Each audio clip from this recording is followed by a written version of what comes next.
அழுவுறதா சிரிக்கிறதானே தெரியல. இவ்வளவுதான் நம்ம படிச்சு உலக அறிவுன்னு நினைச்சாலும் ஒருத்தன் சப்பையா ஆன்லைன்ல ஒரு வாட்ஸ்அப் மெசேஜ்ல 15,000 ரூபாய் என்கிட்ட இருந்து ஆட்டையை போட்டாங்க. கதையை சொல்றேன் கேளுங்க. உங்களுக்கும் பயனுள்ளதா இருக்கும். உங்க நண்பர்களோட இதை ஷேர் பண்ணுங்க.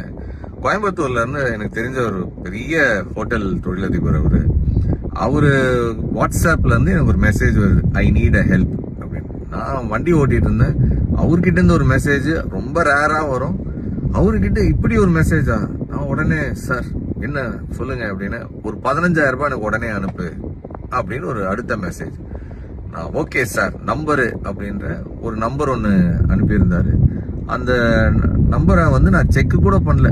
பணத்தை அனுப்பிட்டு பார்த்தா ஏதோ யோகேந்தர்னு சொல்லிட்டு வேற ஏதோ பேர் வருது.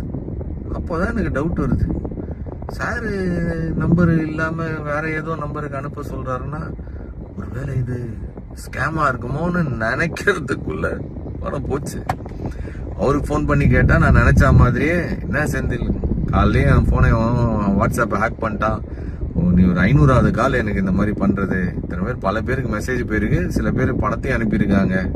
நான் ஏற்கனவே சைபர் கிரைம்ல கம்ப்ளைண்ட் பண்ணியிருக்கிறேன். 15,000 ரூபாய்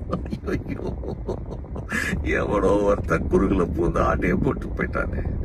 நெக்ஸ்ட் டைம் யாராச்சும் உங்ககிட்ட இந்த மாதிரி வாட்ஸ்அப்ல இருந்து பணம் கேட்குறாங்க அப்படின்னா தயவு செஞ்சு கன்ஃபார்ம் பண்ணாம யாருக்கும் இந்த மாதிரி டக்குன்னு எடுத்து ஒரு எமோஷனல்ல யோசிக்காம அனுப்பி விட்டுறாதீங்க. சுட சுட சுட்டுன்னு வந்துருக்கிறேன். இது சுட்ட கதை இல்லை, உண்மையிலேயே பட்ட கதை.